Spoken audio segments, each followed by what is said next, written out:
La voix de Tatiana lutte contre l'inversion de valeurs, l'intelligence au service de la nation. Na Pesibino Mbote Bandeko Balandi, il y a Télénews RDC, Pereako News Télévision. Abonnez-vous massivement. Nandela, il y a Etando Yabiso, Pambate, Nasepela Kapenza, Tango Yobuzalaka Baiki. Est-ce que Vital Kamere a toujours à compter sur président Félix Tshisekedi et Zali Motuna Pambate après démission na présidence ya Assemblée nationale Vital Kamere et Sengeli na été atala penza mambi matali avenir politique oyo basusu balobite komi incertain kasi ye mototo ebaka lokola artisan majeur ya alternance awa. Et pas Yabiso, un acteur central au scène nationale, balobite lelo oyo bakotala ye lisusu bo esengelite pambate tomonaki biso banson maye malekanaki mokolo ya lobby lelo maman Tatiana tokolobela mambi mansomana likambo mai matali démission ya Vital Kamere président Félix Tshisekedi alobaki te akoba toujours à considérer Vital Kamere lokola allié, lokola frère ndenge alobaki depuis New York. Est-ce que mambiwana ezali likambo ya wengetisation nakati ya politique ya mboka na biso tope boni pambate to bandaki koyoka mambi matali ba kolobelaka alternance awa epai ya biso que c'est Vital Kamere mais lelo Vital Kamere bakabwani na président Félix Tshisekedi to ba kokoba toujours kozala elongo bango banso maman Tatiana koyamba pona bino mwana mboka prince Kinana président ya MND mouvement des nationalistes divergents yende azali invité na biso mokolo ya lelo po teto sombitini ya makanisi na maye Nathalie Ekolo ya biso République démocratique du Congo mwana mboka prince Kinana mbote na yo.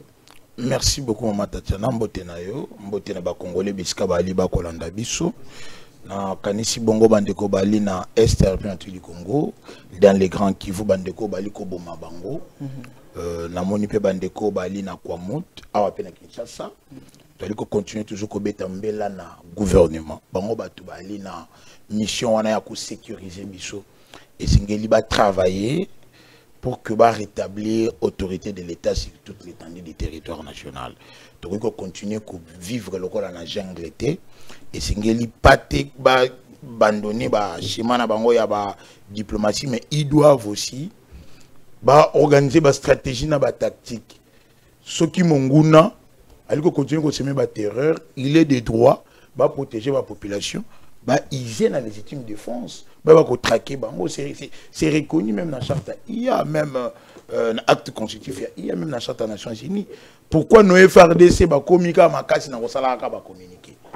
Je pense que le ministre de la Défense et Singeli va réunir l'état-major général pour qu'il va étudier comment aider nos frères, mais aussi le ministre de l'Intérieur, la police va rétablir l'autorité de l'État dans le phénomène Kouloune Zongi, braquage Zongi, côté la c'est l'État qui a cette mission pour sécuriser Misso. Donc, Nabanzi était Nabamituna, Nabakongoman, Barozabiano et Singeli pour éclairer l'antenne Nabango. Très bien. Tokozongela likambolina tolanda kibiso banso likambo ya démission ya Vital Kamere. Est-ce que ponayo démission wana ezalaki ngonga to alekisaki penza ngonga na ye na tina ya ko démissionner na ebonga ya présidence ya lokola te ye moto azalaki ko kamba biso na Assemblée nationale?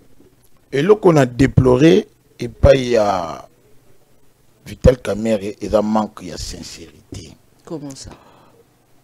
La politique, toute carrière politique, il faut la assise sur la moralité, l'éthique et la déontologie. C'est-à-dire, il faut qu'à moins une certaine exemplarité, namayoko sala.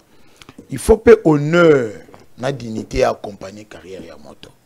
Tant qu'on a des collaborateurs, et singeli obisaka bango vérité à makamonding aliko kendeleo. Aiko démissionner en retard parce qu'il s'est vu forcé à la démission. Pour ayebaki que so ba ken vote, il allait être humilié. Les députés étaient déterminés. Au regard, il y a des éléments qui reproché. Makambo yango ebandi ndenge nini. a commis président de l'Assemblée nationale, a bandi ko gérer. Bah député ba ko telle la façon ya andi ko gérer les, bah commis tout dans ba question. Na ba requête na ba doléance ba député, tout le monde a deuxième personnalité en boka na biso. Moto akambaka Assemblée nationale au bali ba konti ya gouvernement. Parce que le gouvernement pour que e banda mosala va bénéficier d'un vote de confiance dans l'Assemblée nationale. Mais Vital Kamerhe a eu ça qui ensemble peut être mon solo comme ils ont même papier bah c'est cotisé na ba vie mboso na bande comme sur bureau pour que ba son papier. À cause qui? À cause ça parce que il est capable même une semaine ministre de la finance Doudou Fomba à Kenda car à la même assemblée on a Vital Kamerhe na perchoir à l'oba na toza atana nyongo ya infanté assemblée nationale.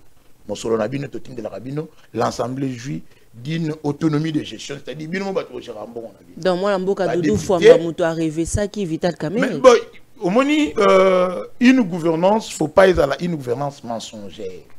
Toute gouvernance basée sur les mensonges et même la kleptocratie, c'est-à-dire corruption, vol, une prédation et ba gouverner ba tubanyo kwa maka. Tant que Doudou Fomba a éclairé ba député, c'était pour éviter peut-être que la malversation financière et alimentaire a une certaine hémorragie. Comment bon yaka mais on le bana bateau faut bien c'est bon que tout ça bon wala té. Et logo de font là ba député misu yango wana. Ba député ba continuer. Ba tali que non seulement bango ba y administratif parce qu'ensemble national on a deux personnels. Tu as ba personnel politique au tobing ba député, tu as personnel administratif pour ba li ba fonction de l'état ba sala rakuna.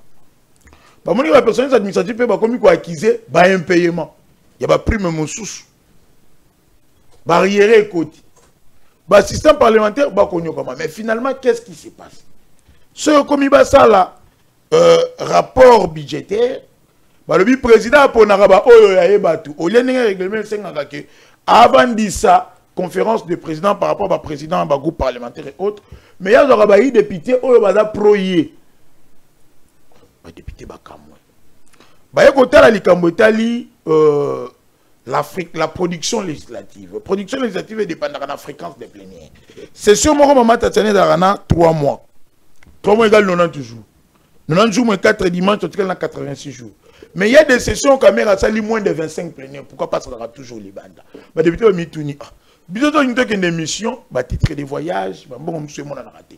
Mais comment le président Ali organiser déjà atteindre près de 52 voyages. Mais il y a des gens qui ont raté, les députés ont enquêté. Les députés ont dit gestion du gouvernement. L'initiative parlementaire, c'est le ministre. Ça a été. L'initiative, c'est aligné en côté. Ndé, Kanda wana surtout, et y a qui, ça a été député, isé dans l'exercice démocratique et réglementaire reconnu à la pétition contre les membres du bureau, entre autres.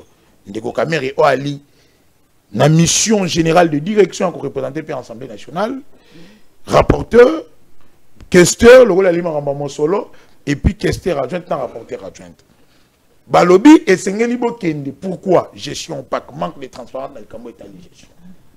Bandeko Bele Bakoloba, parce que Ndeko Kamerhe, on a vu son bandela dans la sincérité, à comment qu'on soit une opposition victimaire. Alors la population comme si les députés balingba quoi y ça y est parce qu'il y a boy copé ça bango mosolo. Matika ko sa population te que non ah ngai Kamerhe na mambo na nga bureau to kabola gi mituka parce que ba Kamerhe a eu 4 jeeps 2 fois na TPA mais ba député année au ba ko mata moto. Ba député ba ko mata na mituka bande ko na bango misusu. Mais bango bureau ba député c'est de l'injustice sociale. Mboka etungamaka na injustice c'était maman tatana. C'est-à-dire que le pays est un bien commun. Ce qui est loko ya lipo na biso banso pesa batonyon surtout. Et pas na biso ba kabalobara kudiaka kuyukuta kudia kolongila c'est-à-dire kolia la rotonda te kolia eza koko kabiso banso. Elengi ya verbe manger za ko conjuguer en première personne du pluriel. Nous mangeons. So yo kangamika na je mange. Les autres vont se frustrer.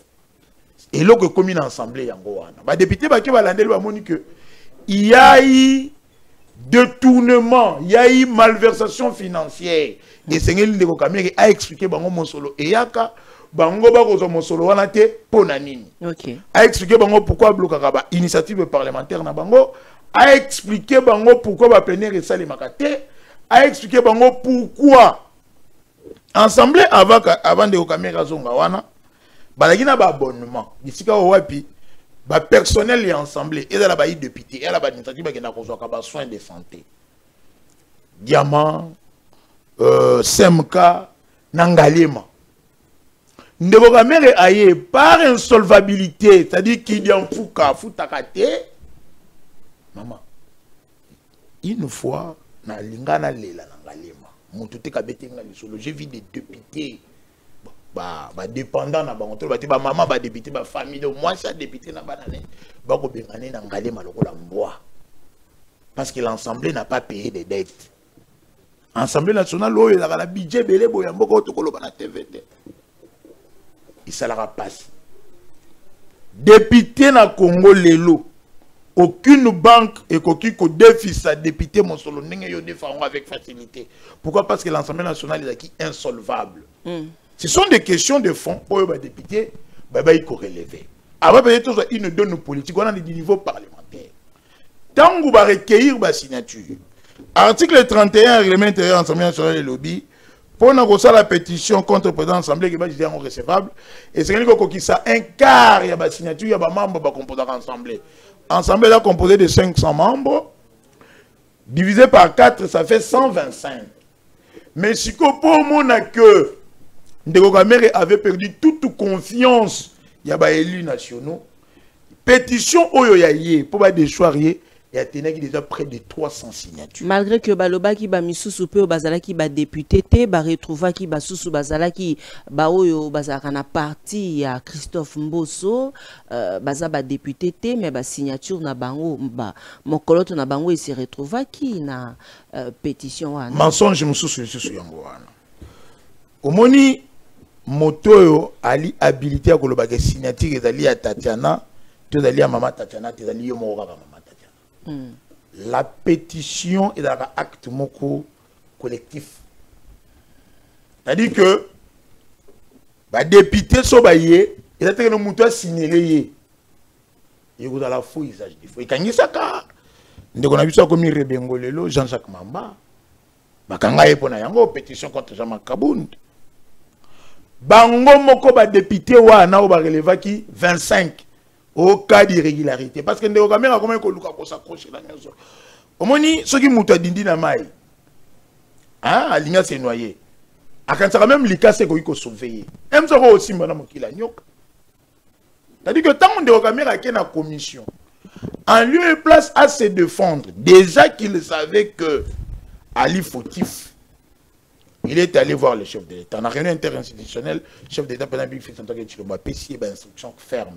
Faites en sorte que la rentrée soit apaisée.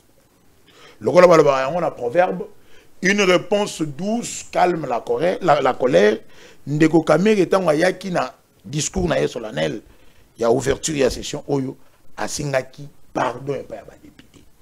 Mais les députés le rôle a déjà enclenché une procédure, va continuer à qui c'est Olé alukaba élément probant.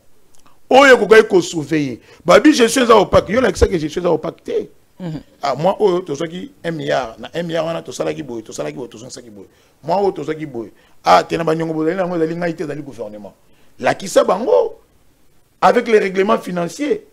Mais plus grave, il y a que le bakuna a utilisé le règlement financier il y a 2010 pendant que tu es en 2025. Ba membre ya bureau ba oyo ba tiragana ye mosolo entre autres le deux questeurs ba wangani était ngana mona ka mosolo ya 3 fois ate mosolo mo wana bolobi ngana yebiti ndeko ba mere s'est accroché à tout tant ba ki relever likambo ya ba irrégularité ba signature wana commission comme maman ndeko Peter kaza di ba yambaki ba député wana entre autres l'honorable Willy Makiasi o ba kenda ki ba confirmer ba signature na bango. Mukolo signature le big signature est yanga. Peuple fan du milaka yo kamere pas le big signature on est yete. Naka obolobi bo relever ande ko na biso ali na parti ya président Christophe Mboso, Patrick Mulumba. Il s'est retrouvé que Comboni s'est retrouvé dans la pétition, mais ce n'était pas ni son écriture, ni signature, ni numéro de téléphone. Agenda qui n'a avocat n'a été dans la commission qui est innocenté. C'est-à-dire que le peuple a acté que Agenda qui dans la commission, qui est commission innocenté. Mais dans le théâtre, c'est ce qu'il a dit. Théâtre, c'est lui. De la même dans la commission, au lieu de se défendre, c'est un peu pardon. Peut-être la seule différence dans Moutambaya, elle l'a dit. Tant qu'il est dans la commission, il a demandé pardon. Ndeko kamera sengi pardon limbisa ngai ba limbisa epo na nini mais quand c'était à reconnaître ba fait non en droit ceux qui au sengi pardon passer aux aveux il y a qu'un na commission qui senga bo limbisi tie papa tous en église té la qui sabiso pourquoi ba nyongoza na niveau ya ba hôpitaux au tous en abonnement pourquoi ba assistant ba ko futa maté pourquoi ba administratif ba ko futa maté pourquoi biso ba député tona ba nyongo pona nini ba frais de voyage na biso bimakate pona nini ensemble dali incapable ya redefaire biso mitukate pas ba concessionnaire pourquoi yo zu ba mituka biso pesi biso te la gisa biso mbongo na biso jiraka yango ndenge ni est-ce que gouvernement na nyongo na yo toté ndeko kamera singa ki pardon comme la nature humaine l'enfer c'est les autres ndenge j'en pense à traloba yango a joie qui même une posture il y a qu'au charger prédécesseur naïe Christophe Mbosso te Mbosso atika banyongo ah viens Mbosso pas yo qui on atika banyongo azim kanda remise reprise ici kana koloba peut-être que Veka Koli soit peut-être qu'il est mal entouré toyo kike tangu batindi PV a remise reprise na commission balakisi yango Vital Kamerhe oh mais le but que Vembo soit tiré là-bas, mais ah, tout le monde a tiré là bon près de 8 milliards, on compte. Fait qu'à surtout, oh, a tiré là bon, mais papa aussi n'a tiré là. Parce que la remise de reprise, surtout quand la remise de reprise na yo, on a signé, yo peut signer chaque moutake na copie. C'est comme ça, bon, on a dit que, Mbosso n'inga tindaki yango samedi, dimanche, il y a une commission pour aller renforcer d'autres éléments. Mais c'était déjà trop tard. On ne peut pas gouverner avec les mensonges. Mais on a qui tension ezalaki na assemblée nationale basusu balobi que Vital Kamerhe na Christophe Mbosso na conférence ya ba président tension déjà ezalaki kuna ndenge ya kosakana te pamba te Vital Kamerhe azalaki na posa te abwa kambela na likambo après démission na ekoloba devant ba député kasi Christophe Mbosso ayebisaki ete pesa lokasa wana mambi maimanso makomami tata mokambi ekolo akotanga yango to pe ye président akotanga yango eloko na sepelaka nango je ne m'en orgueillis pas c'est que na lingaka ce qui na yo qui information na ki à la source OK ozui ba fait parce que tant to na itélé bandeko balandaka biso il faut sentir qu'il y a des analyses dans la vérité dans maïto koloba je confirme tant que la conférence des présidents la plénière devait commencer de Kamera ya gabi on a na likamba koloba ah loba to koyoka yo neni te na lingi na démissionner kana na nga yango yo mais na lingi na kende ko démissionner na salle Christophe Mbosso ali parmi bato bako comme assemblée le loba yena professeur Chilumba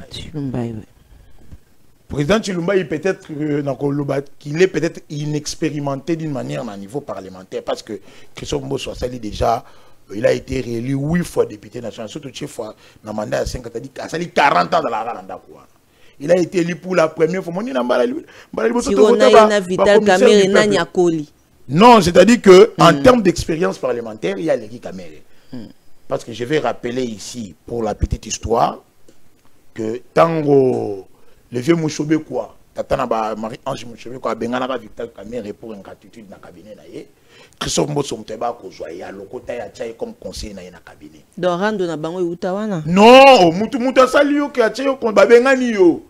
Oro Sala par exemple, là, Maman Paulette a Bengani Bitachana na Lingyo Lissousouté. Maintenant, si on a joué na cabinet naïe, on devait Mbosso Sala. C'est son élève.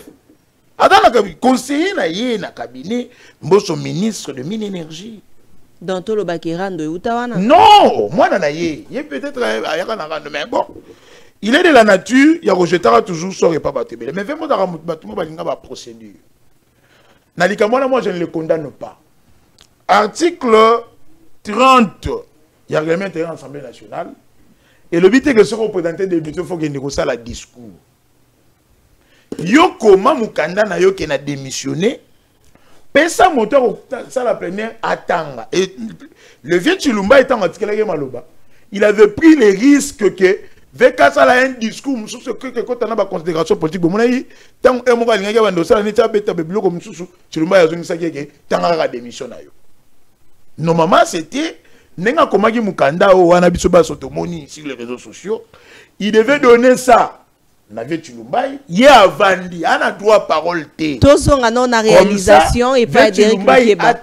Très bien. Donc il faut que Lukeba passe sa biso vidéo ya démission. Oyo bali bayebi procédure bayebi mbeko. Donc le fait n'a pas péché, ce n'est pas un scandale, caméra yebi yango. Très bien. Natango ya kala. Tozonga non na réalisation. 2009 pour relever un Vas-y. Faut qu'on rappelle, les enfants sont en train de nous suivre. Na 2009 Tango Kabila Benganaraye, parce qu'il y a eu des chars de combat dans Kabila peut Benganaraye. Kabila Benganaraye. Quand avec Fachi Koti Mangote Tokolobelango, Kabila Benganaraye. Attends qu'à démission na Yemoko, il avait fait un discours parce que Yemoko Moutolara na marteau. Mais ici, Naka Oyo, il y a des choses à qui remises en cause. Aux Alisusu na marteau. Il ne devait que présenter sa démission et pas à Motako Kamba. Motako Kamba, ne atanga yango. Il y a eu violation de procédure. Mais quand même, de comprendre que le vieux Chilumba, il y a encore des pratiques parlementaires où il faut apprendre. Donc il n'y a pas eu de scandale dans ma question. Donc, très bien. Nandolo Baki, Mikambo depuis Bandelti Souka, la mère n'a pas été vraie. Ok. Tozonga, Derek Lukeba pesa biso vidéo, il y a démission, il y a Vital Kamere, président de l'Assemblée nationale, il y a Kala, ce qui est Sengeli, Tolobayango Bongo. On se retrouve juste après pour la suite. Il y a émission à biso à Mokolwali. Honorable député, estimés collègues, mieux que quiconque, porté par la conviction et l'amour de la patrie, j'ai activement œuvré à l'avènement d'une alternance pacifique dans notre pays et en faveur de son Excellence, M. Félix Tshisekedi Tshilombo, président de la République et chef de l'État. Aujourd'hui, je me réjouis de constater que nombreux de ceux qui nous ont rejoints et ont épousé cette conviction que nous étions si prêts à partager à son temps, celle d'une refondation de notre État autour du président Félix Antoine Tshisekedi Tshilombo. J'ai consacré l'essentiel de ma vie à la recherche de la consolidation de la paix, ainsi qu'à l'amélioration des conditions de vie de notre population. Je voudrais vous rassurer, je ne suis animé ni de colère, ni de ressentiment envers qui que ce soit. Mon cœur est trop étroit pour s'encombrer avec de tels fardeaux. Il s'emploie à entretenir l'amour fraternel et à cultiver les vertus du pardon. Honorable député, estimés collègues, le vote attendu ici, quels qu'en soient les résultats, porterait immanquablement un coup dur aux acquis auxquels j'ai contribué moi-même et que nous sommes tous appelés à préserver. Je prends donc la mesure du spectre de la division et des clivages qui menacent de fragiliser la cohésion nationale et l'harmonie institutionnelle, pourtant indispensable à la réussite de notre projet collectif, restaurer la paix et puis le développement, renforcer et le développement de notre pays. Voilà. Tozali Kokoba, Bandeko Balandi, ya Telenews RDC, point de vue nayo sur Maemazali, Koleka Matondo Mingi na Mopandi Sango Elias, auti ko signalé bisote, auti ko landa na Radio Okapi, wapie pai, Bindule ako boa kambela lobite kamere, akima kinde débat. Non, c'était clair. Au moins, il devait que ne sortir la tête haute. Peut-être à ça, il y a un retard, il y a un retard. Il faut un politique, il faut aller à côté. Talaka déjà venu makamoninga bando kendele abandai ko s'accrocher voulant manipuler l'opinion, a eu une position victime pendant que la victime est arrivée à député. A dit que ce qui va qu'il y a un débat, a un élément à convaincre. Et les plénières sont publiques, retransmises en direct sur la RTNC. Monde entier, ils ma paix. Et je pense que les députés, est-ce que Essengeli va saisir la Cour de cassation parce qu'ils allaient solo à l'État. Mbongo ya bayi député, mbongo ya bayi administratif et foutamité. Il faut justice s'ingérer na dossier yango eye basikoyo mbongo wane salaki nini parce que na niveau ya commission ba député basuki kaka na ko arracher fonction bango ba pesa ye au gérer malamu te yakana no boye. Comme nous sommes un état oyo ko lingeza un état de droit.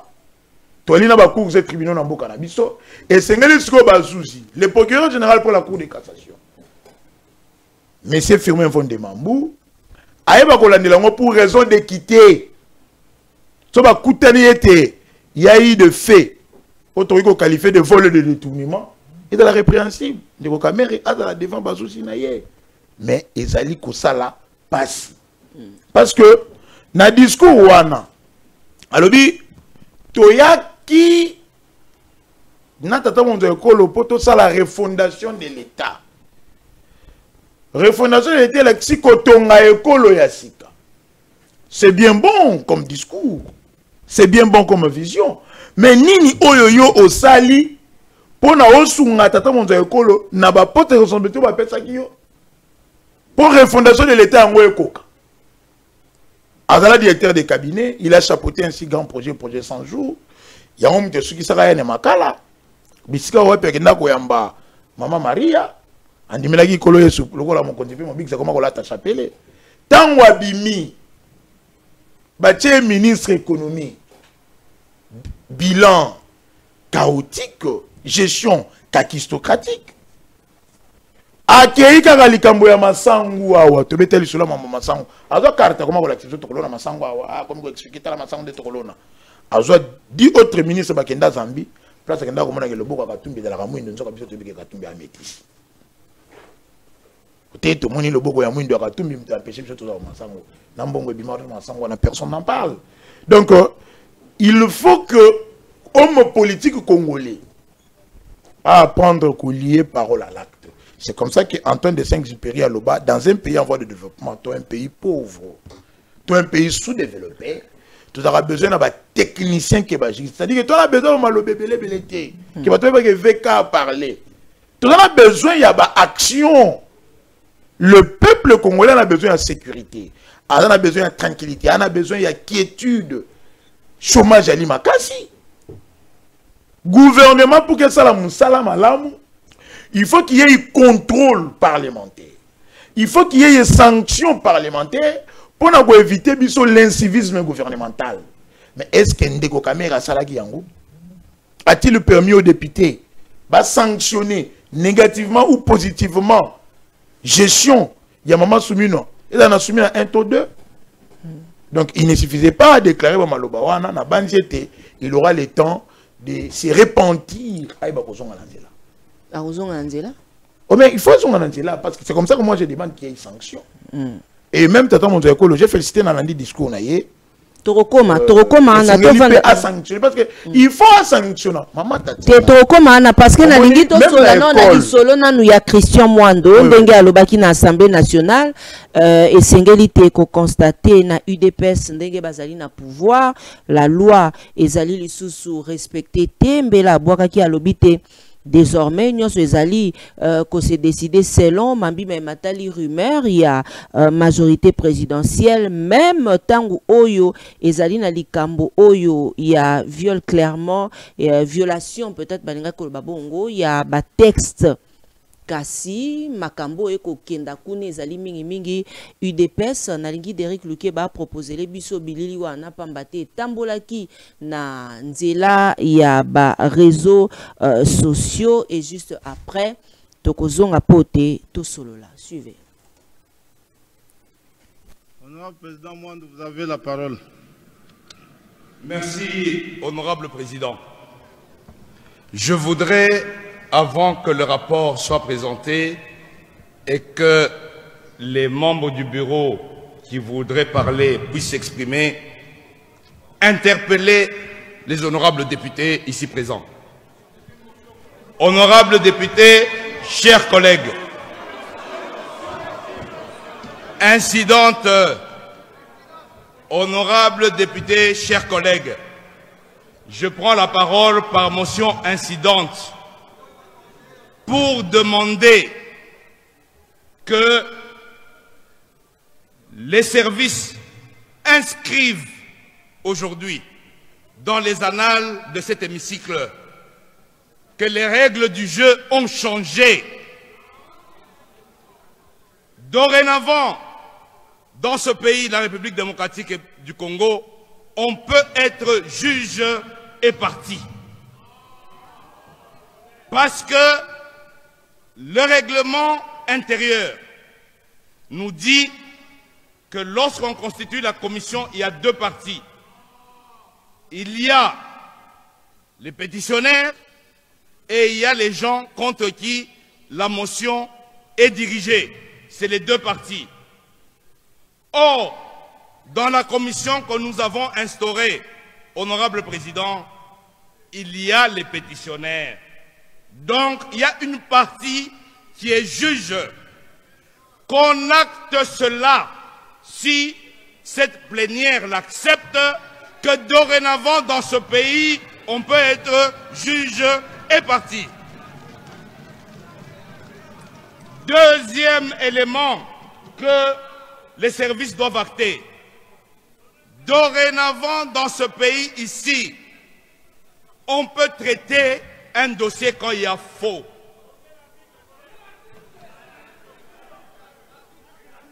Pourquoi vous êtes agité? Soyez calme. Monsieur, ce sont les principes élémentaires de droit. Ici, honorable président, je voulais revenir à une chose importante. Le faux corrompt tout. Lorsque il y a faux, le dossier doit être rejeté. Aujourd'hui, actons, parce que la majorité ne veut pas dire aller contre les lois.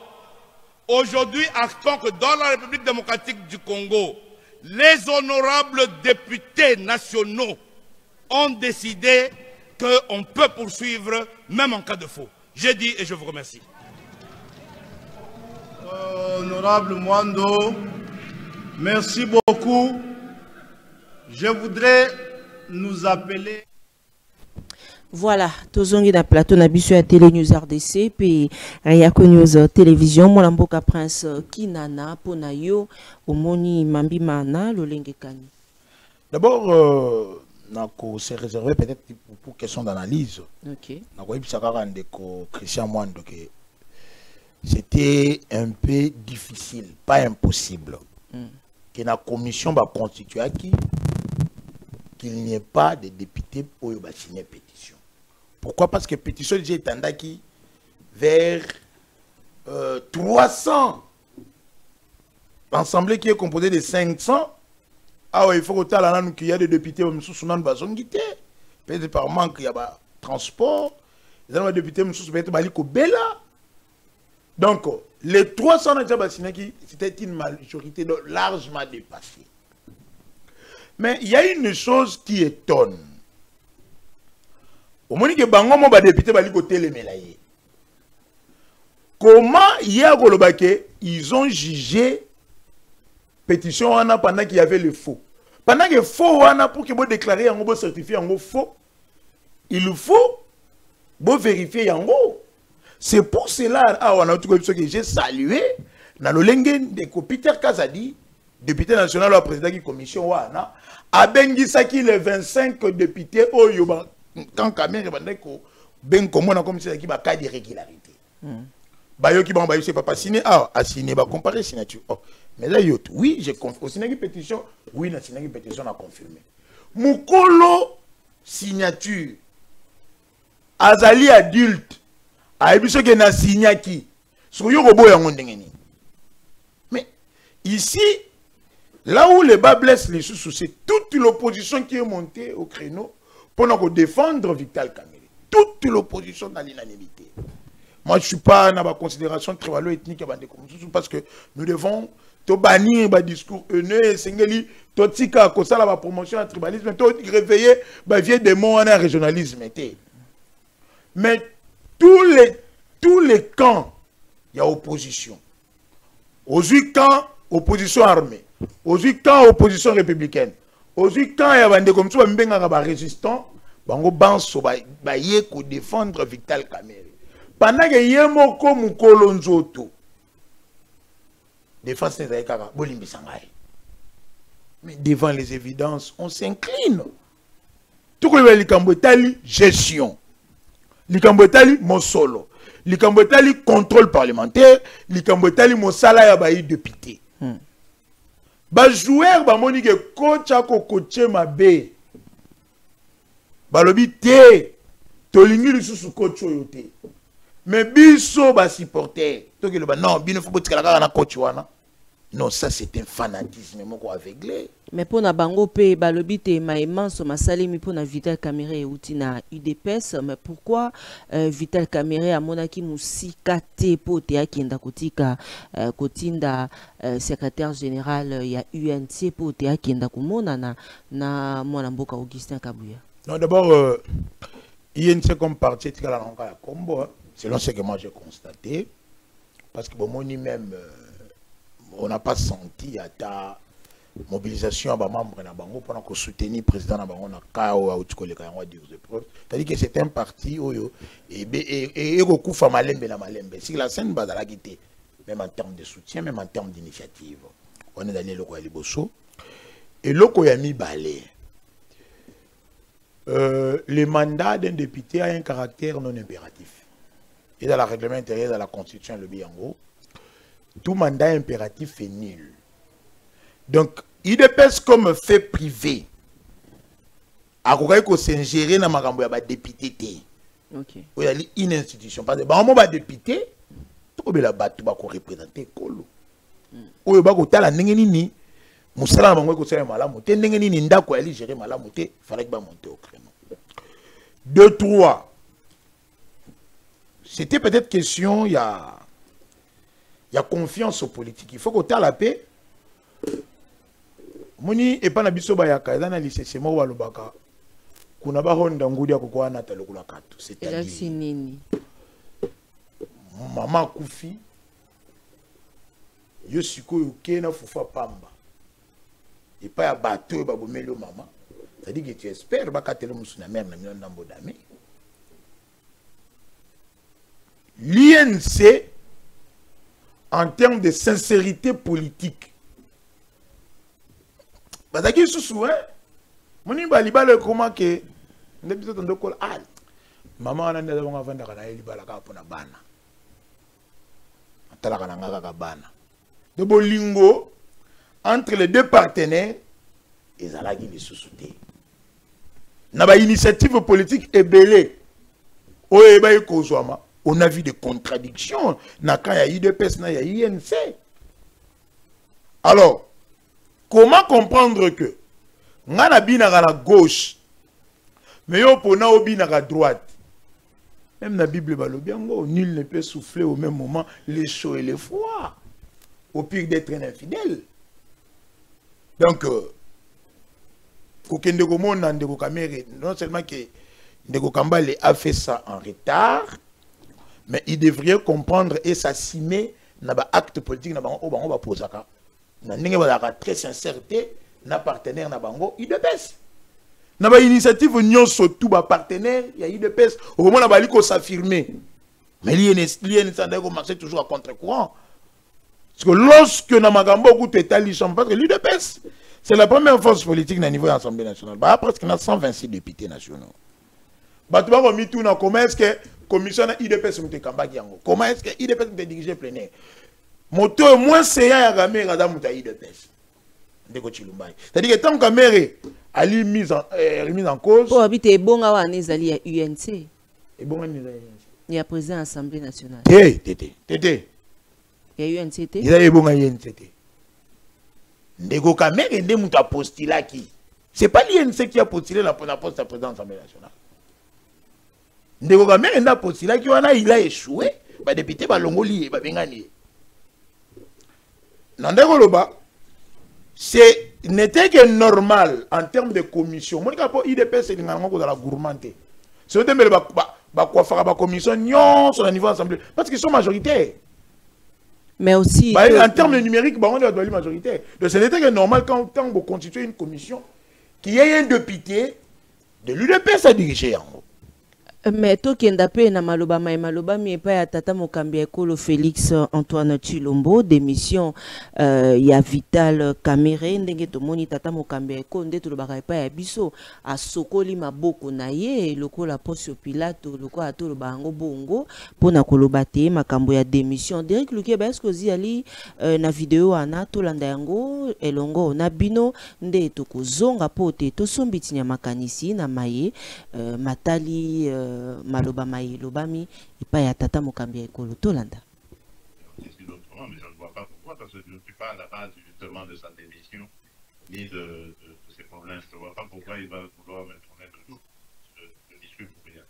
Donc, je continue à le considérer comme un allié, comme un frère. Comme vous aussi, aujourd'hui, la démission du président de l'Assemblée nationale, ce que je tiens à vous dire, c'est que il y a quelques jours, moi, j'avais reçu, dans le cadre d'une réunion interinstitutionnelle, tous les chefs de corps de nos institutions.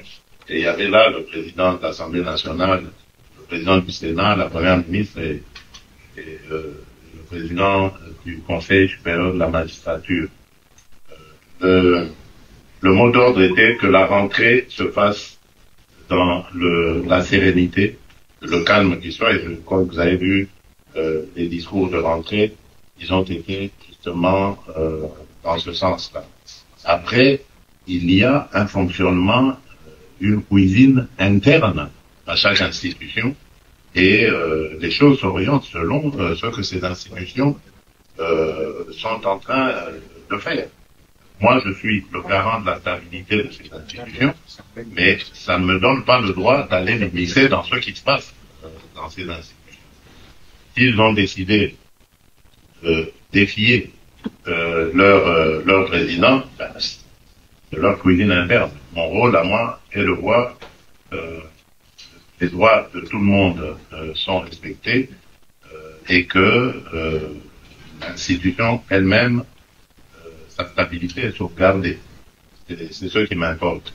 Quant à savoir quelles seront les relations, votre question était de savoir si nous sommes toujours alliés, partenaires, bien sûr. En tout cas, sauf si maintenant, M. Vital Kamerhe est décidé autrement, mais je ne vois pas pourquoi, parce que je ne suis pas à la base justement de sa démission, ni de ses problèmes. Je ne vois pas pourquoi il va vouloir me tourner de dos. Je n'y suis pour rien. Donc, je continue à le considérer comme un allié, comme un frère, et jusqu'à ce que j'en sera autrement. Mais c'est pas à moi, en tout cas, de le dire. Merci beaucoup, Excellence, Monsieur le Président. Je pense que ça ne nécessitera une traduction. On va aller rapidement à la dernière question. Tozongi na plateau na biso bandeko baike ba kotuna balobi maman Tatiana président na biso azalaka toujours ayebaka te makambo mai mazali kolekana pona nini te ayebaka te o ezali kolekana autour ya yemoko tozela nini ke mboka na biso ekenda liboso basusu balobi te est-ce que mai mazali kolekana ezali jeu ya bai politique to ezali kolekana entre Vital Kamerhe na président Félix Tshisekedi po te ba distraire biso lolenge bamboka na biso ezali kokwea basusu balobi te Vital Kamerhe pe azalaki ya biso a ya Sud Kivu mboka ezali kokende tozalaki kozela te ya bwaka mbela na mai matali yango azalaki koloba te hypocrisie maman Tatiana ezalaki de part et d'autres, mais ce que les bango mibale bazalaki ko vivre na hypocrisie. Okolobani pour un message sur okozo ya bande ko na biso. Bon, si y a hypocrisie ngana loba ya utaki na part ya Vital Kamerhe. Pour na nini yo mingi okokanga makaka te na part ya Vital. Bito ko mona oyo ko salema te. Omoni na 2009 Kamerhe a démissionné na boye moko te bo ali a démissionné. babengana eko bengana selon le dire bafandi na kabila na butu basoli makamuninga osema na moya ya wangani ye président public a un thermomètre institutionnel yem du fois ata la ndenge ni institutionnel ko fonctionner mais ya touro yo eza que président public atali makamuninga okendele ye fatala l'institution il faut fonctionner mal parce que ceux qui ensemble national ko fonctionner mal monter gouvernement ko na couloir passoire de l'eau en français que quand les chats n'est pas là les souris dansent nya unani ba député ba puku banani ba ministre faut basala musala pour que ba condition na biso peuple bonga tata mon jeko la yambi mais natoko yoka mambo ko leka mais qu'est-ce qui se passe là-bas bundana sala été makimia ezonga bongo ye tata mokambe ekolo akoloba te mai masali maki wana ayeba kite bon démission na ye parce que azawate ana New York accueilli dans le cadre de la 80e session des Nations Unies. C'est-à-dire accueilli na mikili ya poto azawa na kisasate. Caméra démissionnagi lobby. Est-ce que maintenant question photo tout nande VK avant de démissionner au benga ki tata mo konse ko lo yibse ke no ngai nde na kende boye na boyi ba humilier nga po na ko mona déjà tendance na vote na ko bikate na mitikeli na ngai soka lobi ka benga ki on est tout le bagage tata mon ko le pays ta wangani mais ce qui a signalé qui était aye ko surprendre bato banso et tata mon ko la moni on ga na réseaux sociaux tango ko zonga na kisasa awa nde ensemble ko yela ye copie na ye il a raison de le dire ce qui est alagi que yé mutu azali na sima ya démission oyo ndeko kamera sali ba gaffe bela tant que président de l'Assemblée nationale oyo ko ko sa crise de confiance entre yé na président public Tshisekedi entre autres na makambo ya agression rwandaise oyo bomonaka déjà koya ko annoncer même beaucoup isami ya ba localité mususu même localité on a ne koité armée kuto ya être traité d'ennemi. Ne suivez pas ce que l'ennemi a dit. Président Assemblée la personne a lobby. Il y a quoi armée et bengi ennemi. Tout le monde a dit commerce qui a une position. Même dans Mambo et Taliba, positionnement politique, il y a quand union sacrée. La vérité n'a pas sali que la vérité, c'est-à-dire que il y a, tant qu'on a dit homme d'État, il y a des choses à dire et de rappeler un bureau de non dit politique. Très bien. Donc, il faut se remettre kaka ici. Moi, je ne sais pas pourquoi les gens connaissent un chef de l'État parce que mon solo a géré moko. Ma plénière a organisé moko. Tant qu'on a un voyage, a géré moko. A géré ensemble, le président public a s'interféré à côté. Alors, il attendait quoi? Que le chef de l'État a député avant de pourquoi vous avez ça ramé? Il y a comme une violation un principe de séparation des pouvoirs. Ceux qui sont censés te récupérer, représenter Mbokana biso topé biso peuple bango bazali mingi préoccupé na makambo mai matali date ya rentrée institutionnelle po te ba matisi la bango mosolo o ya bango bazwaka négocier mambi mai matali te ba pesa bango mituka ya sika pe ba avantage o ya bango au lieu te bazala na souci topé pasi ya peuple o azali abandonné na triste sort o ya ye pe complètement anéanti to komona bango ba kosala yango te maloba mai maloba maki et pas ya cardinal Fridolin Ambongo mokolo ya dimanche lors ya célébration ya journée nationale ya justice et de la paix ndenge oyo et l'Obamaki ensemble la binotolanda awande tokokabwana. Journée nationale de la justice et de la paix. Si nous sommes revêtus aujourd'hui de blanc, théoriquement, nous devrions tous être en blanc.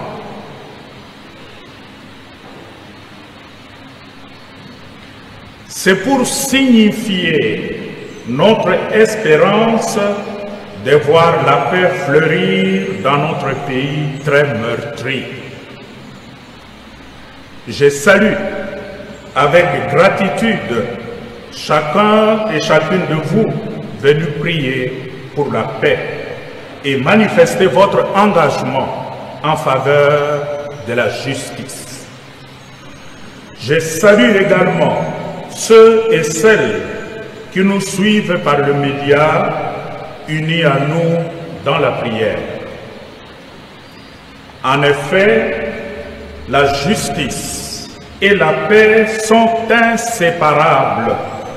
Comme le chante le psalmiste, justice et paix s'embrassent. Psaume 84, verset 11.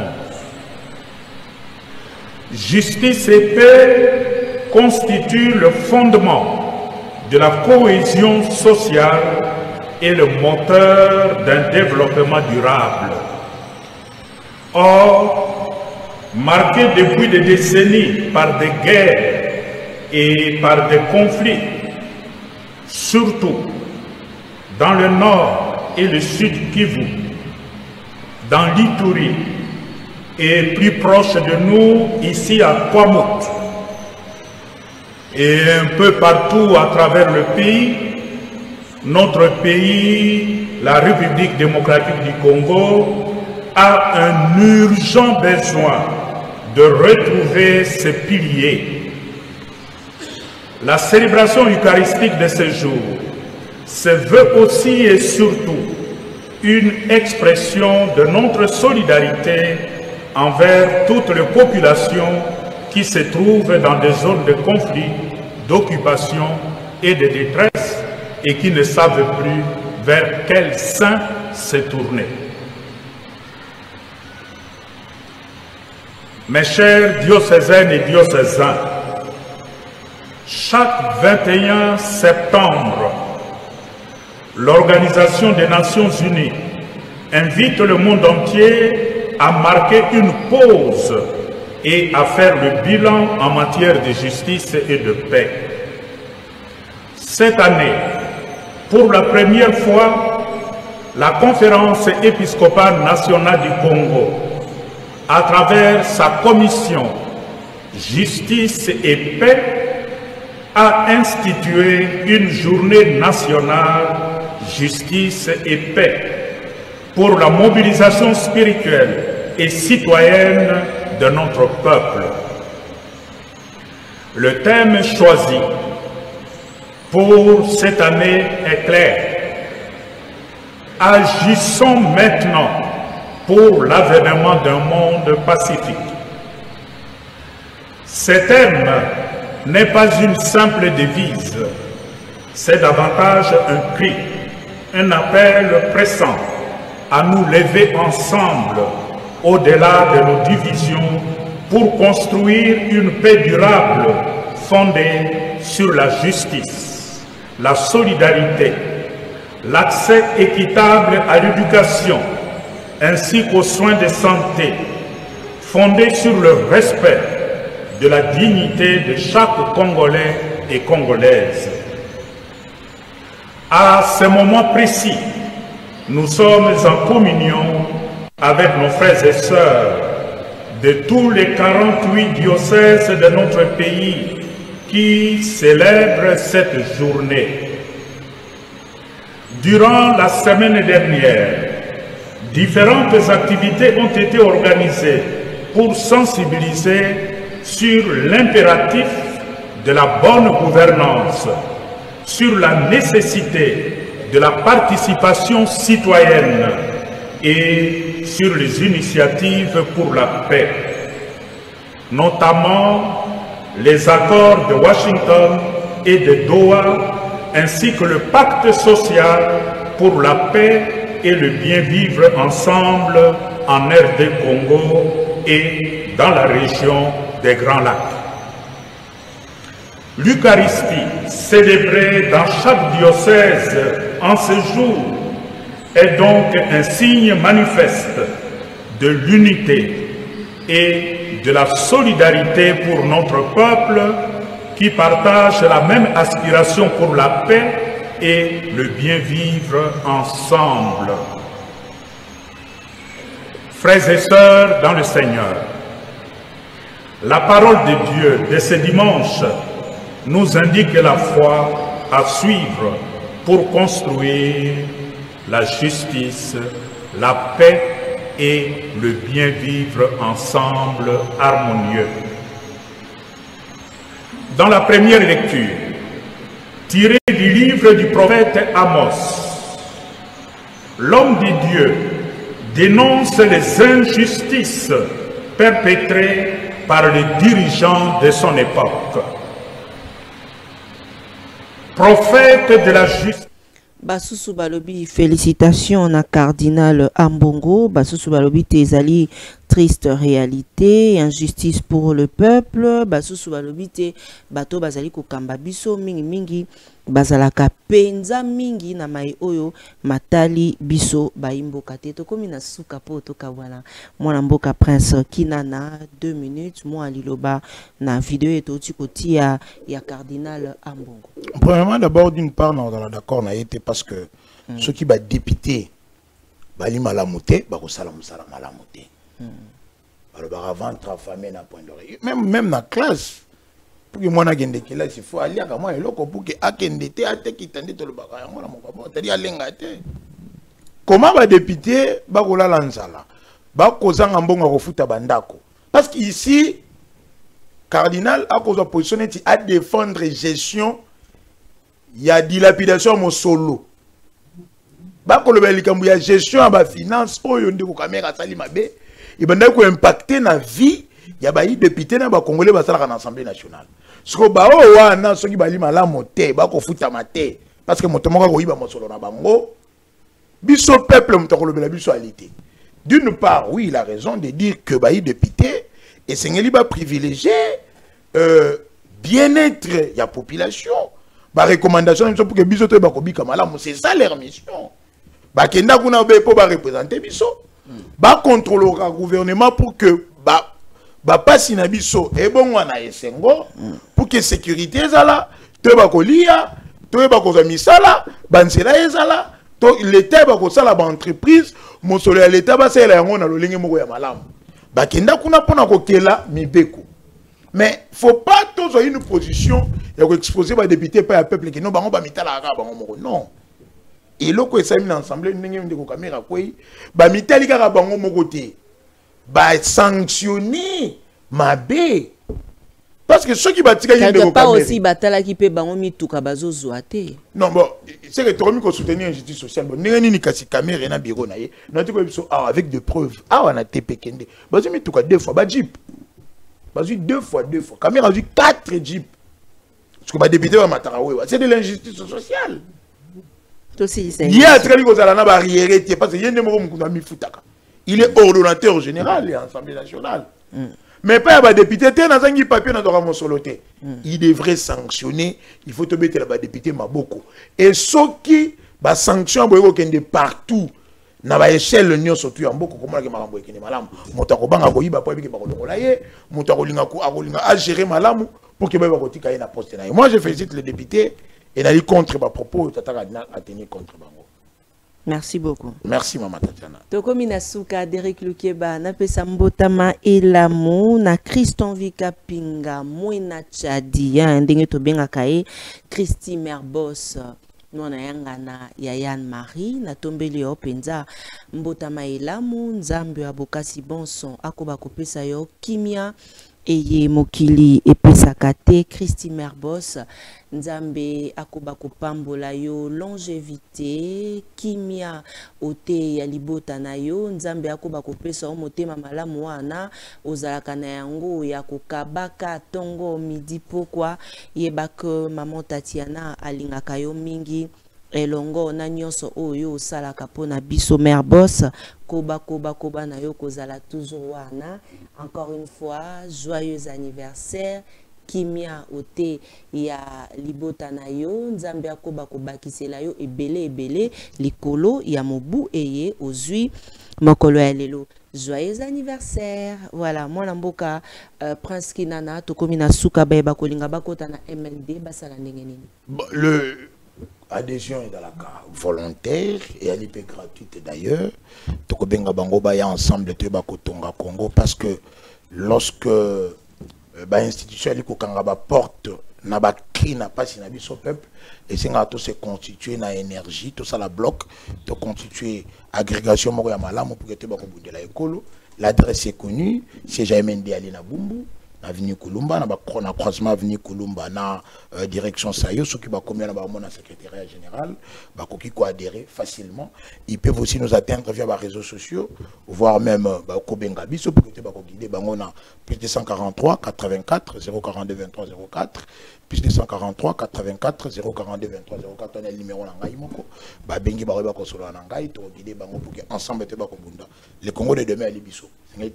C'est préparé déjà. Matondo Mingi et bon séjour na Brazzaville à mon manager Badou Kayanda Starwanzambi. Merci également à ma partenaire fidèle, il y a maman Tatiana, maman Emiline Zemba. Il y a tous Pepele Ambetolo. Un grand merci à Mimi Laifeta, mon conduit import-export. Il y a Richard Malunga, Matondo Mingi. Merci à Cécile Osango, la confiance du chef Serge Katembo, petite sœur propre, et à Osango, les patrons. Et merci également à Anika Mouania, Yanganaya Omba, depuis Paris. Maman Nakere, Naza de cœur. Nabino Banson Baibulanda Kabiso, Mbalaye Yambo Landa Biso, Kobo Sanate au s'abonner, Kobo Sanate au partage à capé au like à kaba vidéo Nabiso encore une fois, n'a présenté ma condoléances na famille Bandalungwa, na famille Wenge BCBG Pambate, secrétaire général Oya Bango ya Yambo, à Utaki Koti Kabiso, Kuluto Yabiso, vieux Charles Kisolo Kele, paix à son âme, Nzambe Penza, Apesa Kimia, na Libota na Mobimba. Merci na équipe rédactionnelle d'Eric Lukeba, Michael Mikandeke, ingénieur Eric Lokole, Matondo Mingi, na Kongo Ban, Sobay Bokolanda Biso, Awana Ngumba Kisasa, Pe Libanda Yamboka, Boebate, Tozali, de cœur Nabino, Sokin Zambe à Zongite, retrouver maman Tatiana, Namikolo, Mizaliko ya Kimia, Ote Amabota Mabino. Balobaka, l'église et la presse sont au milieu du village, mais la voix de Tatiana lutte contre l'inversion de valeurs, vous dit que l'église et les corps du Christ, Christ et vérité, alors l'église et la presse sont dans la vérité. Abonnez-vous, au revoir.